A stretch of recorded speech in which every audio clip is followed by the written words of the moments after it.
He's gonna leave me in his wheel for sure. Oh, is he? Yeah. Is that what he's gonna do? Yeah, this is my son here. You know? I gotta, you adopted? I'm gonna try to take care of him. So it's gonna be Trey Roberts now, huh? Yeah. No.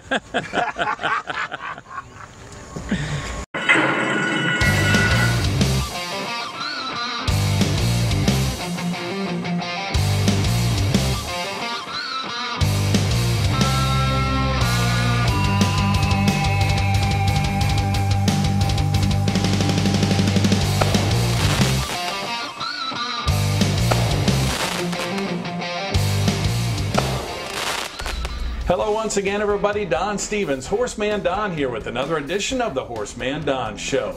Well, on this program here on my YouTube channel, Horseman Don, we cover horse racing in Southwest Louisiana, specifically right here at Delta Downs Racetrack, Casino, and Hotel. Well, coming up this week, it's week number 8 of our American Quarter Horse season event in Louisiana. 4 days of action Wednesday through Saturday. Post time each night is at 6:15. We've got some great racing coming up this weekend. On Friday, it's the $60,000 Val's Fortune Stakes and 4 trials to qualify 10 horses for this year's Firecracker Derby. The 3-year-olds will have a lot of fun in that. Coming up Saturday, a 10-race program. Every race is a futurity trial for the Firecracker Futurity, which comes up on the Independence Day, July the 4th. So a great weekend of action coming up here at Delta Downs. Come out and enjoy all the fun. Well, on this edition of the Horseman Don Show, I check in with world champion trainer Kenneth Roberts. I caught up with him at the gate this morning as he was training He's a Louisiana Dash. That horse won 3 stakes races in 3 tries here last year at Delta Downs. He'll make his first start of the season this Friday in the Val's Fortune, a race he won last year. We'll get the scoop on He's a Louisiana Dash. I also checked in with trainer Trey Ellis. He's back from a trip to Ruidoso, New Mexico, where he qualified some horses for some big stakes races out there. We'll get the lowdown from Trey. And we've got another Tack Talkin' Tuesdays with Tony segment. Antonio Alberto, our quarter horse jockey here at Delta Downs, that helps us out every week learn more about the horse racing business. This week he talks about halters, bridles, and bits. So stick around towards the end of the show for that. What are we waiting for? Let's get started on this week's edition of the Horseman Don Show.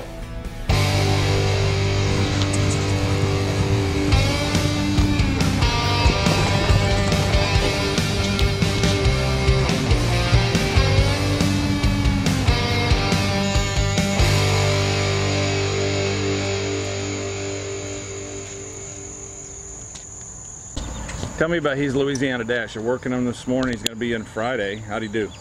He did good. He stood good this morning.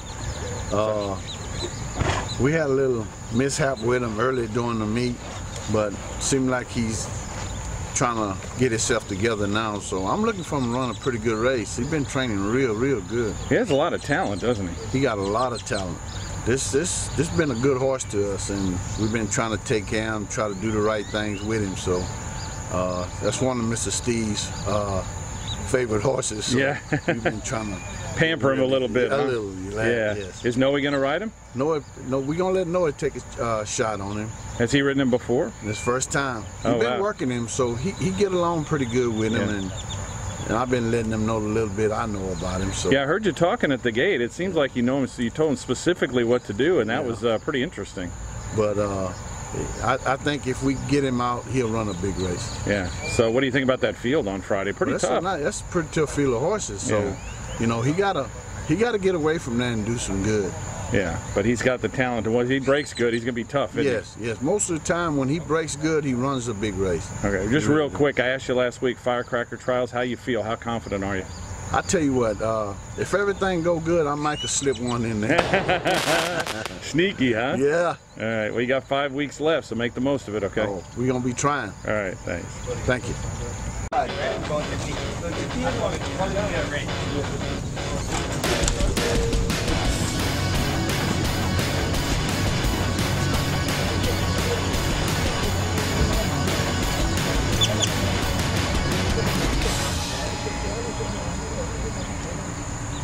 So how was the Ruidoso experience? Ruidoso's nice. I mean, we got some good quality horses. The weather's nice, but it's sure glad to be back home. Yeah, it feels good always when you come home. It's always good to be home. So tell us what you qualified.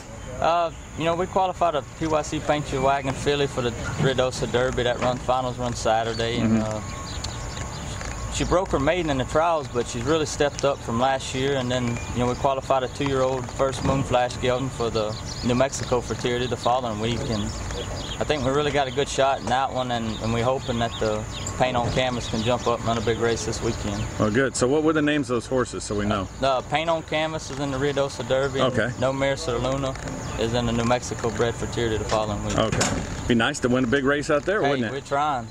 So you can do it all summer? We're going to lead up to Labor Day, hopefully? Yeah, we'll be there all summer. All right, fantastic. How's your barn doing here? That's doing great. You know, we kind of downsized. We had a few get a little sore. We did surgery on some, so you know, we ought to finish out the meet good here. Yeah, you got a good crew here while you're out of town. Yeah, man, we got a real good crew here and in Ruidoso. Man, you're stretching out. You went to Remington, now Ruidoso, so congratulations. Yeah, I sure appreciate it. Career's looking good. Yeah, thank you. All right, what about this week? How about Firecracker trials? You know, I got one freight train B filly. She won her Remington Park fertility trial by about 3.5 lengths. Wow. So, you know, she's the only one I got left in it down here, so, you know, we feel pretty good about her. Cross your fingers and hope for the best. Yeah, that's all we can do. All right, well, I'll get it out of your way, and good luck this week and the rest of the season. I appreciate it. Thank you.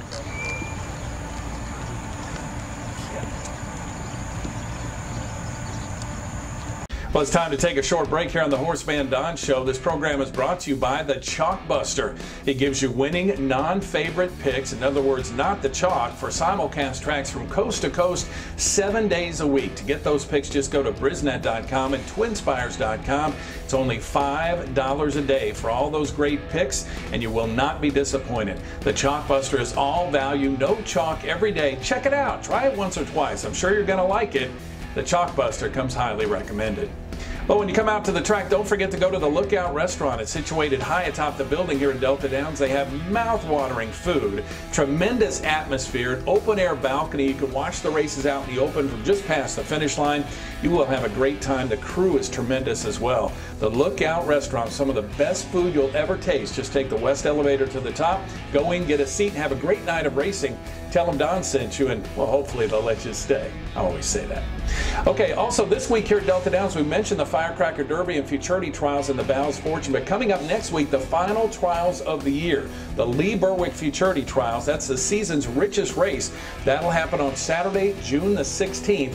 And that'll qualify 10 for the very rich final coming up on closing night. That'll be Louisiana Showcase Night, Saturday, July the 7th. Now, last year, that race had a purse of over $700,000, and this year it should be close to that as well. So mark that date and circle it on your calendar, Saturday, June 16th. It's the Lee Berwick Trials. Probably going to have a bigger than a 10-race program that night, so be sure to be with us for all the fireworks, so to speak, with 4th of July coming up. Well, now we're going to take a look at the jockey and trainer standings as we go to this week number 8 of our quarter horse season here at Delta Downs. After that, we'll get back to the HorseManDon Show, including another edition of Tack Talkin' Tuesdays with Tony. Stick around.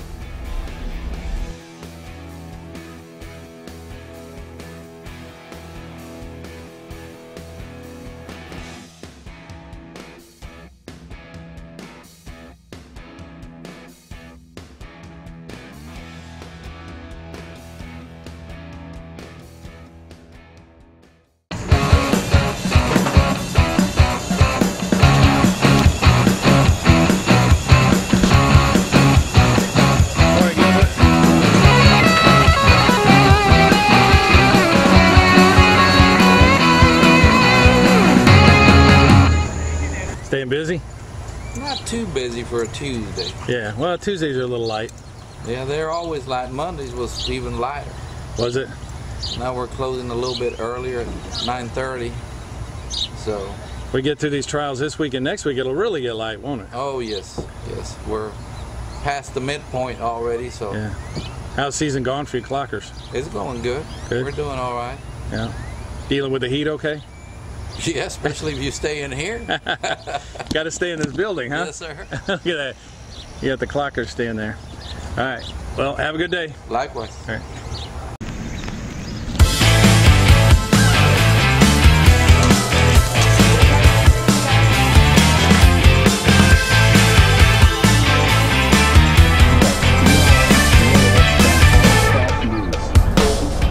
All right, Orlando, tell us about your Firecracker horses this week. You got some Futurity horses, right? Yes, sir. We got 4 handed for the Firecracker Futurity. Yeah. So what do you think your chances are? Pretty good? They've been doing, you know, half-ass decent, but you know, we'll see. We'll see how it works out. Any of those had outs this season yet? Yes, they have. I've run them in maiden races here at this meet. Yeah. Yes, they've done so, you know. Yeah, but young horses, so you're just figuring them out, right? Yes, sir. Yeah, we'll see. We'll see what they can do. Yeah. How long does it take to kind of figure out their personality and what suits them best?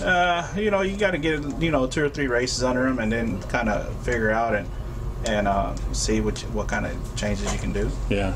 So good luck in that, and then you've been winning some races lately. You're in the top 5. You have to be happy with the season, right? Oh yes, we've been blessed. You know, guys are doing a good job at the barn. We, you know, good team. That's what you need. Got a pretty good crew? Yes, sir. I do. Yeah, well, that's good. Well, keep it rolling. How many horses do you have in training here? In training, I have 47 here. At the track? Yes, sir. Wow, I didn't realize your barn was that big. Yes. That's fantastic. All right, well, keep up the good work. Good luck in the firecracker track. Thank you. No, just walk in like you're walking into the register or something. I just want to. I'm not going to use the audio here. I'm just going to use the video. The video? Yeah. It's just to show you walking in the tack room. I know where we're going. There you go. Go walk up to the counter. Just like you're saddling up to the bar. It's time for Tack Talkin' Tuesdays with Tony. All right, Tony, it's time for Tack Talkin' Tuesdays with Tony. Welcome back. Thank you. We didn't have it last week, so you got a little break. A little break. All right, This week, what are we talking about? Bits. Bits and halters? Bits, halters, yes sir, head saws, all nine yards. All right, well, what do you have here? So right here we have, we have the 2 most popular bits in the racing industry. We got a D bit and we got a ring bit. And then you have your bridles. So these bridles, if you purchase them, you can buy a set. They can go anywhere between $50 to $100. $100, get something nice, leather.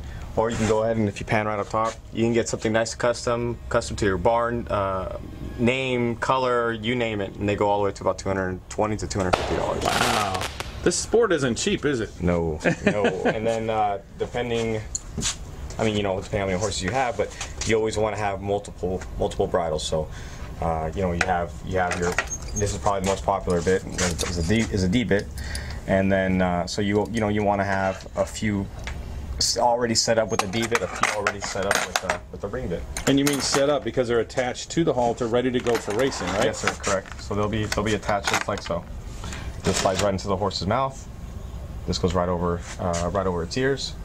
This goes right over its forelocks. Now they wouldn't use that one you have there for racing, right? That's too thin. You know what? Some might, and then they just go ahead and dress it with leather reins. Yeah. You know what I mean? So the leather reins, a little bit more. It's more comfortable to ride in. Yeah. But you're right. Typically they'll go with something like this. Yeah. Well, that's quite a rig, and that's $120. But that's kind of the cheap one, right? No. This is pretty nice. Yeah. This is nice. You know. I didn't mean cheap. I mean inexpensive. Yeah, inexpensive. Yeah. Sure. But this comes with everything. It comes with the reins. It comes with, you know, you're decked out, the nose band, etc. So, hey, that's something else I want to do just to take a break for a second. I want to see you on a horse and see what you do with the reins when you get on, because you guys roll them over in time, don't you? Yeah. When you get on, when you first mount the horse, right? Yeah. We'll talk about that later. We measure them up, and then we'll go tie a knot depending on. Okay, now tell me the difference between these halters here and a bridle. Let's go over here. Yeah, go this way. We're in the tack shop, by the way. So these are the halters. So this is very different. This is just what you lead the horse around. So if you're going to go into the horse's stall, pasture, whatever you name it, you're going to go catch the horse. This is what you would catch the horse with. This goes over the horse's nose, ties over to the back of his head. Now, does the bit go into this one too? No, absolutely not. No, okay, so this is separate because you're not riding the horse, you're just leading the horse. This is just to lead the horse around. There you go, that's the difference. Correct. Now we talked about bridles. Let's go back to the bridles for a second. Yeah. I want to ask you, now I've seen in the gate when a horse acts up, and they may have old bridles, and then one will break. Yes. Is that possible, like a leather one? Oh yeah, they can bust, absolutely. Yeah. Yeah, which, you know, in that case, the gate crew, they always have spare bridles. Yeah, okay, great. Not much of a selection, you know, they only have what they have. Yeah. So sometimes a horse will need something special, depending on the horse, but yeah, they can break. All right, well, let's wrap this up, and I want to say congratulations. Still leading in money earned for jockeys on the season. You're in the top 5. What a meet. Oh, yeah, thank you. All right, keep it up. Tell us who you have in the stake on Friday. Just a salty dog. And you think that horse is going to improve? Yes, yes, indeed. All right. I think that Juan Carrillo, I think he does a really good job, and it's a family operation, and yeah, I have a lot of faith in them, and a lot of faith in the horse too. So, all right, well, go win it, and put a nice bridle on that horse. Thank you, thank you. Well, that does it for another great edition of the HorseManDon Show. If you like this video, hit the like button down below. That means a lot to us. Leave a comment. We'd love to hear from you. And be sure to subscribe to this YouTube channel, HorseManDon. We're up to almost 1,200 subscriptions. We'd like to push that number to several thousand, and you can help out. It's absolutely free. Subscribe and then hit the bell next to the subscribe button. That way you'll get alerts every time we put up a new video. Again, a great week of action this week. It's week number 8 of our 12-week season. Come out Wednesday through Saturday night. Post times at 6:15. The Val's Fortune on Friday night. 4 trials for the Firecracker Derby for the 3-year-olds Friday. Then on Saturday, a 10-race program. Each race is a Firecracker Futurity trial. So some great 2-year-olds will go at it on Saturday night. Don't miss the action. Well, until next time, I'm Don Stevens, Horseman Don. We'll see you out here at the racetrack. And don't forget to go cash those tickets.